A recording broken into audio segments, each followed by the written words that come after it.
November 21st, Daily Devotional, Lift 'em Up by Ellen G. White. Faithful Mothers Honored in the Judgment. For this child I prayed, and the Lord hath given me my petition, which I asked of him. Therefore also I have lent him to the Lord. As long as he liveth, he shall be lent to the Lord. 1 Samuel chapter 1, verse 27 and 28. The fulfillment of Hannah's vow to dedicate her child to the Lord was not deferred until he could be presented at the tabernacle. From the earliest dawn of intellect, she trained his infant mind to love and reverence God and to regard himself as the Lord's.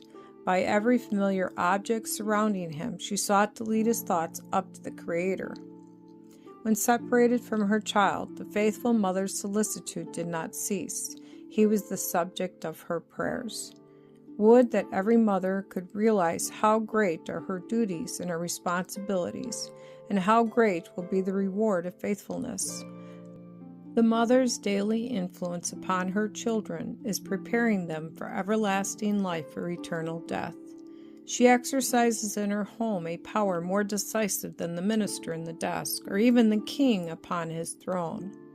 The day of God will reveal how much the world owes to godly mothers, for men who have been unflinching advocates of truth and reform, men who have been bold to do and dare, who have stood unshaken amid trials and temptations, men who chose the high and holy interests of truth and the glory of God before worldly honor or life itself. When the judgment shall sit and the book shall be opened, when the well done of the great judge is pronounced, and the crown of immortal glory is placed upon the brow of the victor, many will raise their crowns in sight of the assembled universe, and pointing to their mothers say, "She made me all I am through the grace of God. Her instruction, her prayers have been blessed to my eternal salvation." God has ordained that with families and nations or with individuals, virtue is the basis of happiness. By the thoughts and feelings cherished in early years, every youth is determining his own life history.